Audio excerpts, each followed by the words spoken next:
à éviter pour bien gérer sa page Facebook, c'est de l'identifier correctement. Ça passe par plusieurs éléments. La première, c'est de bien mettre au point votre tag. Vous savez, c'est le petit élément qui suit l'arobase qui vous permet d'être retrouvé sur les réseaux sociaux. Si votre tag est déjà pris par une autre association, ça peut être intéressant de rajouter au bout donc le nom de votre association plus le numéro de votre département ou asso par exemple. Le deuxième élément pour bien être identifié sur Facebook, c'est que votre page doit correspondre à votre identité graphique et visuelle pour que voilà, les gens qui tomberont sur votre page reconnaissent instantanément votre identité et qui vous êtes. La deuxième erreur à ne pas faire sur Facebook, c'est d'adopter un style qui ne correspond pas à votre cible.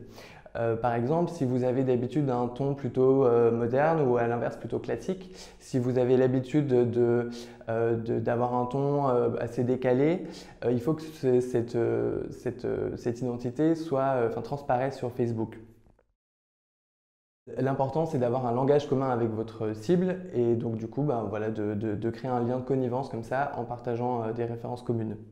Si vous souhaitez être plus inclusive sur votre page Facebook, pensez à, par exemple, sous-titrer vos vidéos, à utiliser l'écriture épicène, si ça correspond encore une fois à ce que vous avez décidé et ce qui correspond à votre projet.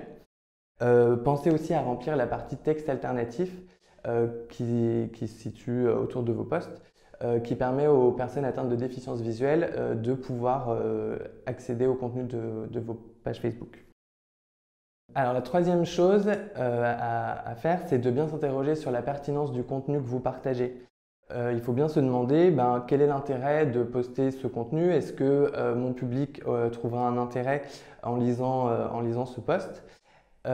L'autre aspect, c'est de bien penser à indiquer à votre audience ce qu'il doit faire de cette information. Est-ce que c'est pour s'inscrire à un événement? Est-ce que c'est pour relayer une tribune par exemple? Ou est-ce que c'est pour une campagne de dons par exemple? Donc voilà, à la fin de vos posts, bien préciser ce que votre audience doit faire de cette information. La quatrième erreur à ne pas faire sur sa page Facebook, c'est de ne pas penser à l'aspect social du réseau social. C'est vrai que ça peut paraître un peu bête comme ça. Mais Facebook, c'est d'abord fait pour interagir. Ce que ça veut dire, c'est que par exemple, quand vous avez un commentaire sur une de vos publications, il ne faut pas hésiter à y répondre, même et encore plus si c'est un commentaire négatif. Si vous avez un commentaire négatif qui reste comme ça sans réponse, ça va donner une mauvaise image de ce que vous faites et pour la personne qui a commenté et aussi pour les futures personnes qui viendront sur votre page et qui verront que vous avez préféré ne pas assumer un post. Une autre petite astuce pour profiter de tout l'aspect social de Facebook, c'est de publier dans des groupes qui peuvent être fermés mais qui généralement rassemblent une communauté avec des intérêts très précis et qui sont souvent plus suivis que les pages, tout simplement parce qu'il y a des notifications qui apparaissent à chaque fois qu'un post est publié sur ces groupes. Donc n'hésitez pas à les utiliser. Et enfin, dernière erreur à ne pas faire sur sa page Facebook, c'est de ne compter que sur sa page Facebook pour communiquer. Facebook, c'est un écosystème qui s'enrichit des interactions entre ses membres. Ce qui veut dire que pour que votre page fonctionne, il va falloir développer par exemple des partenariats de visibilité avec d'autres structures qui pourront vous promouvoir certaines de vos campagnes par leur page Facebook ou par leur groupe et inversement.